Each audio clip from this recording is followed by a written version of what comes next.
It really is a political pot boiler, is it not? The Battleground Karnataka right here on ET Now. Thanks very much for being with us. I'm Supriya Shrinate.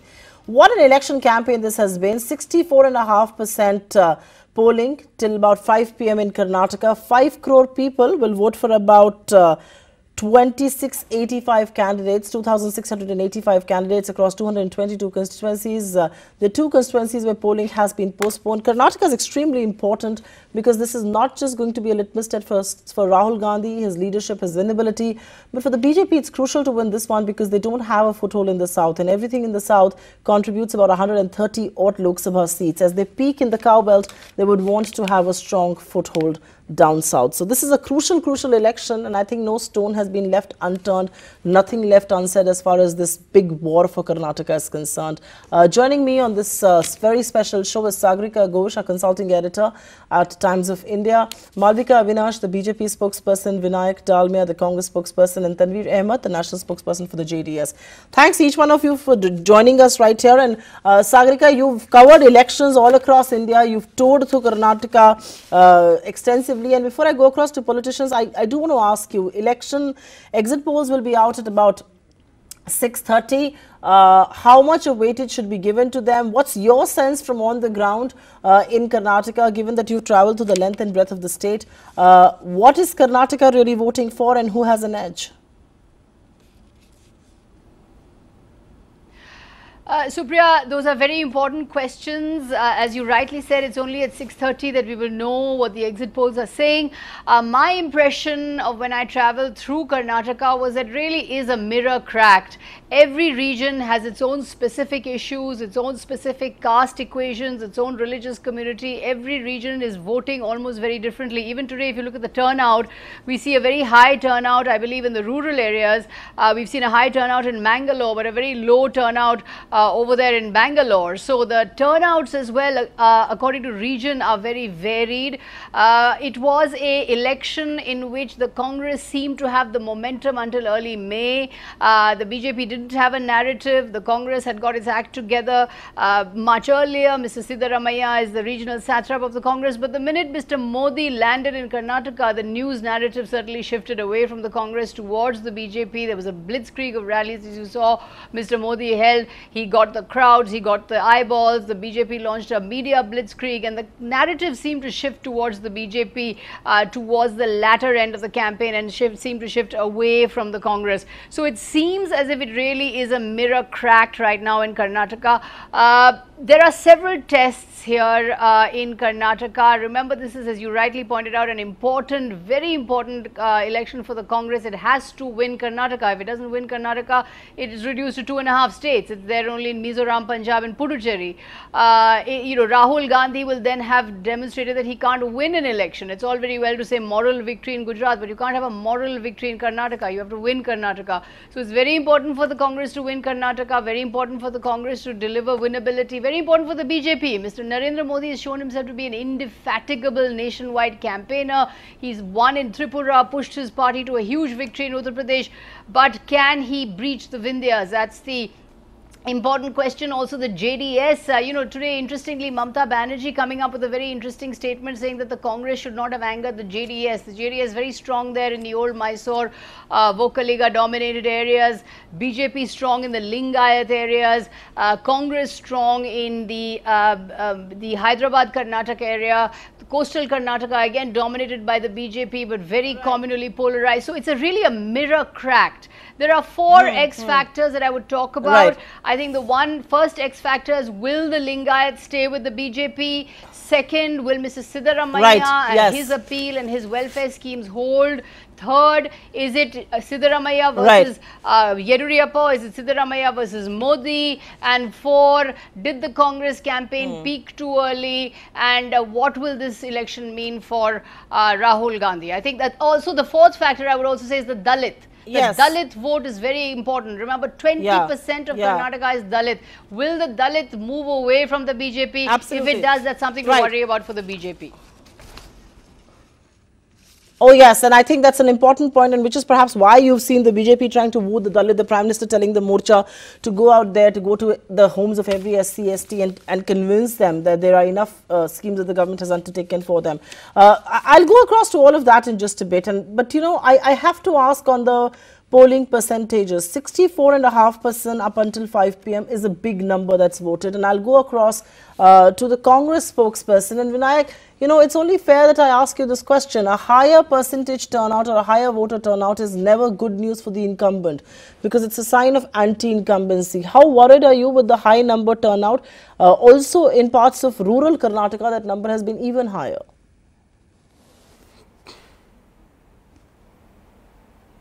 Good evening to you and good evening to everyone on the show and to the viewers. You know, I'd like to highlight that there is absolutely no empirical study or evidence. Yes, there is absolutely no empirical evidence or study to have causality linking turnout to whether it favors the incumbent or it favors the challenger. Absolutely no. These are all sort of you know, hearsay and urban legend. Empirical studies, rigorous academic studies don't exist, and I'm sure you're aware of that. That's the first point. Second point, you know, as participants in public life, as participants in democracy, I think we should all step back and celebrate a high voter turnout. Whatever the outcome will be, we need to celebrate and salute the people of Karnataka who have stood out, you know, braved the weather, braved the heat, in some cases braved the rain, and come out and voted, and especially in the rural parts of the country. So we salute them. And we're absolutely not worried about a higher voter turnout. We're happy with a higher voter turnout. So I completely reject that theory because there is no evidence to prove this. Okay. Okay. No evidence to prove that the voter turnout, according to the Congress party, has ever been against the incumbent. But let me take this across to Malvika Avinash. And Malvika, what do you make of the voter turnout? 64.5%. This is an important election. At 6:30 p.m. we'll get a sense of what the exit polls are telling us. But before we have the numbers, you know, look at the kind of voter turnout there has been in different parts of Karnataka, whether it's the Mysuru region, the Hyderabad, coastal areas and all of that.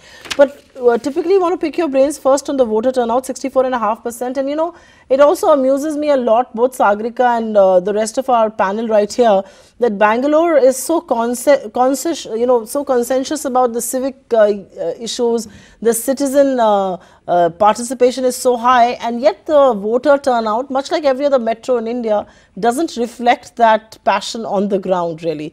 But Malvika Avinash, want to quickly pick your brains on the high voter turnout. Do you believe that's advantage Bharatiya Janata Party, and do you believe that while for the Congress the local leadership was very strong and was laying the blueprint, in your case the local leadership was completely missing in action? If anything, they were a bit of a liability. And do you believe Mr. Modi came and turned things around for you, or has managed to turn things around for you?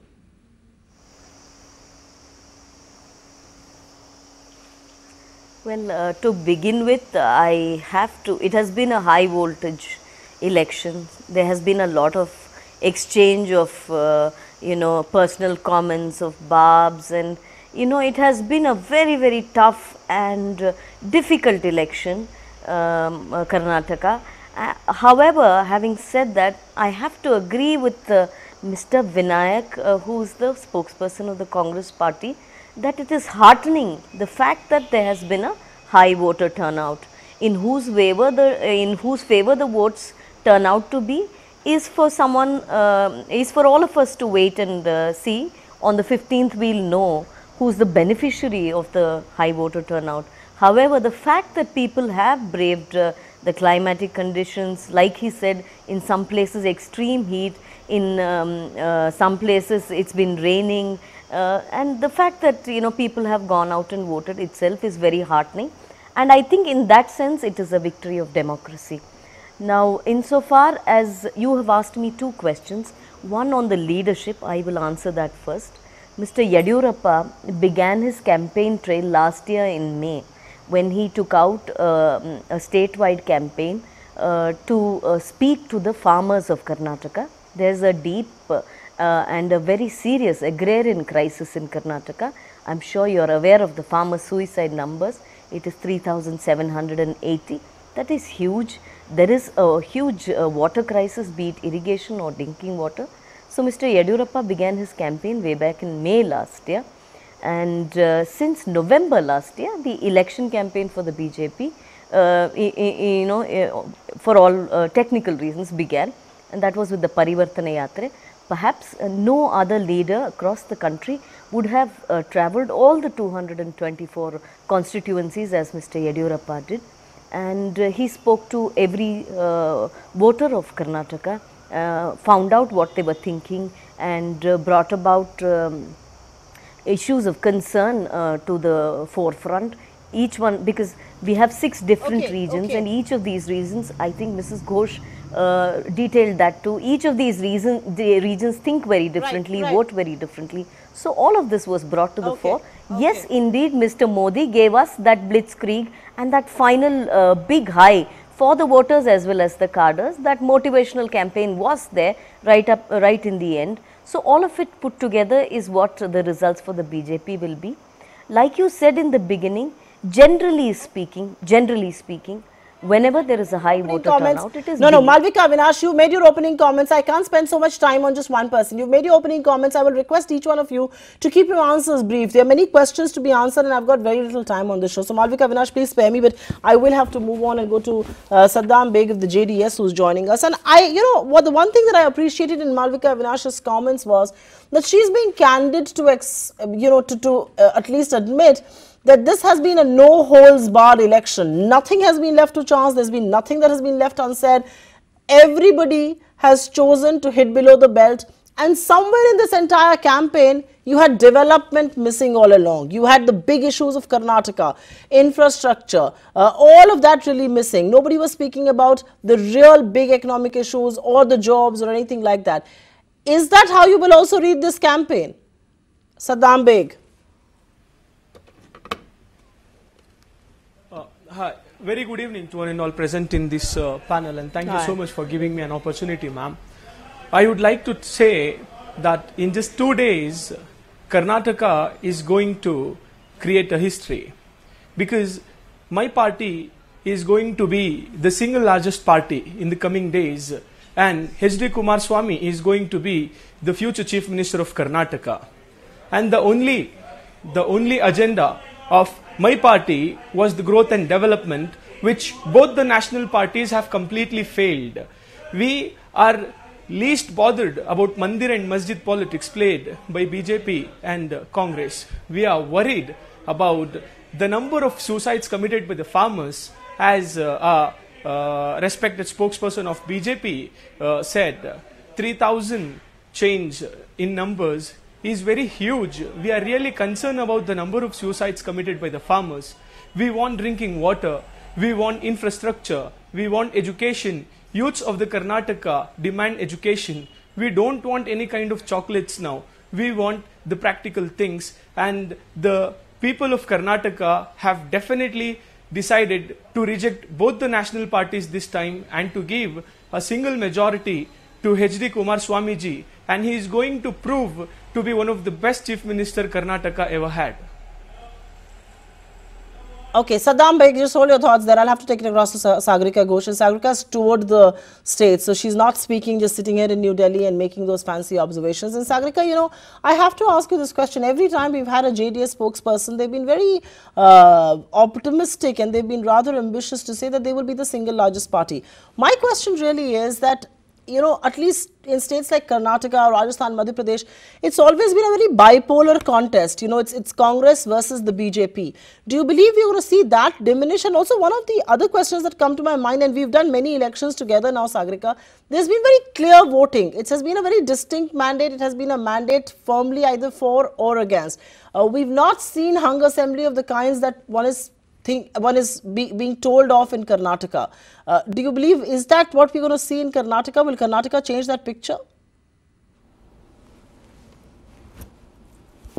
Supriya, to go out on a limb here, I think voters are going to be much more decisive than we in the studios are.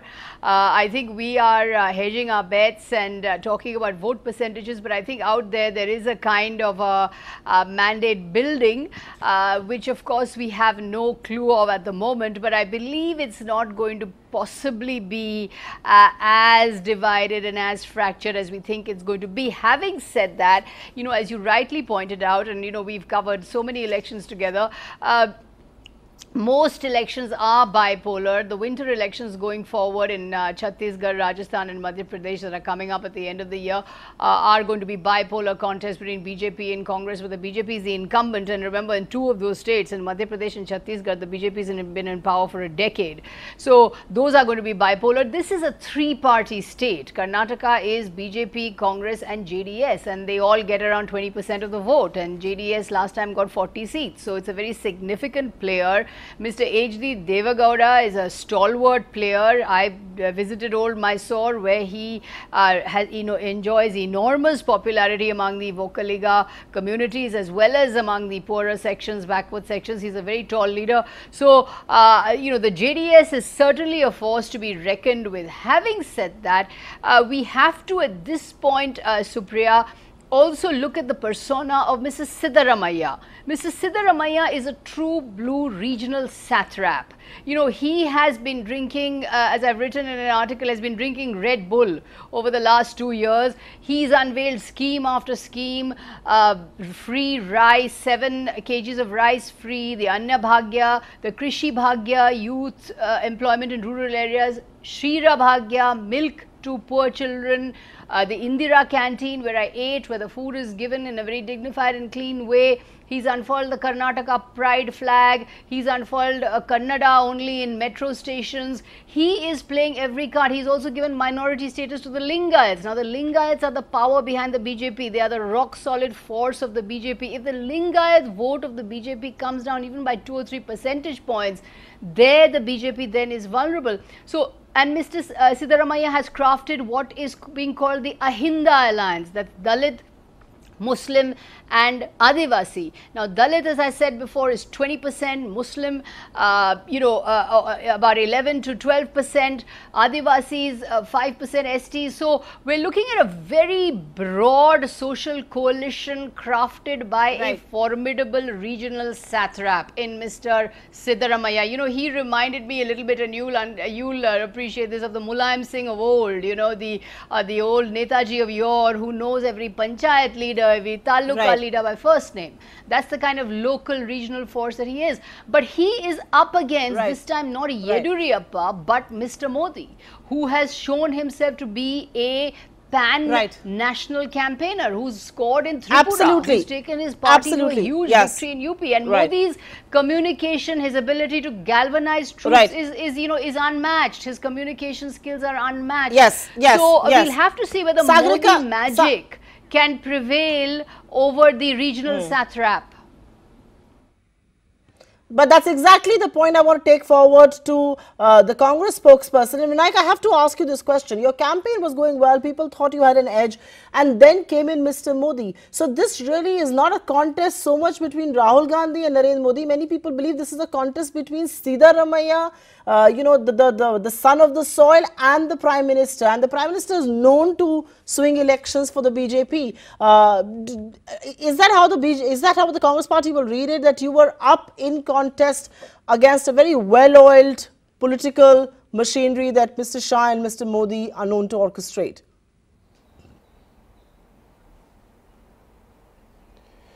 You know, I think this, again, this notion of a well-oiled machinery is again a myth, because if it was such a well-oiled machinery, I'd like to ask, why was the state leadership so dependent on India's Prime Minister to intervene at the nth hour in a state election? If, you know, they had a well-oiled machinery, they wouldn't need the Prime Minister so badly, firstly. Secondly, you know, the BJP's campaign, as all of you have admitted, was confused. They first started with Yedurappa ji. Then they realized very quickly that, you know, that's not going to cut it with the voters, because unfortunately, you know, on the ground for them, you know, the narrative was the Yeddi Reddy gang. So they had to change the narrative at the last minute, and they tried to rely on the Prime Minister. He came back from China, skipped Delhi, went straight to Karnataka. And first I was there in Karnataka, by the way, for 2 weeks. His original plan suddenly was for 15 rallies. They realized that even that may not cut it. They had to up the ante and make it 21 rallies, which is again unprecedented for about in a period of 2 weeks. And look, he is the Prime Minister of the country. He is my Prime Minister as much as he's your Prime Minister. And of course, when he comes somewhere, there will be media hype. There will be a news cycle around him, and that's inevitable. But does that relate to votes on the ground? Does that relate to the booth level? Does that relate to the local issues of Karnataka? Absolutely not, because the people of Karnataka are very well aware that they need to vote for somebody who is going to be with them throughout, not somebody who will be with them for election and then go back to Delhi. They need a local person who understands local issues and who, by the way, delivered on more than 95% of the promises. Please understand. Yeah. Okay. I'm going to interrupt you there because I've got just about 4 odd minutes on the show, and I will really request each one of you to be brief. Malvika, Avinash, I'll come to you. You know, the two things that are being said about the BJP is that you made a political compromise. The Prime Minister's whole dialogue and his whole narrative against the Congress has been attacking against corruption, and here he was sharing the stage very easily with Yediyurappa, a man who was jailed for corruption charges, or the Reddy brothers who were brought in and given, and you know, their family was given tickets and so were they. The question really is, you've made political compromises, and A, are you going to today concede that that is the political reality, those had to be made? And also the Lingayat factor, do you believe Congress has the Lingayat factor up its sleeve? Is that an ace that they hold? Please make it brief. No, let me tell you that there has been a lot said about Mr. Siddaramaiah, hailing him. Mrs. Ghosh has hailed him as some regional satrap and so on and so forth. She's speaking of Red Bull. We have only seen him sleeping through the last 5 years. You can ask the voter of Karnataka, he'll tell you. So to try and make a hero out of somebody who isn't a hero, I beg to disagree. And all of his schemes are, you know, typical rhetoric. They have not really, you know, benefited the voter in Karnataka or the, you know, people on ground in Karnataka. You will see that there is palpable anti-incumbency in Karnataka. There is a huge agrarian crisis.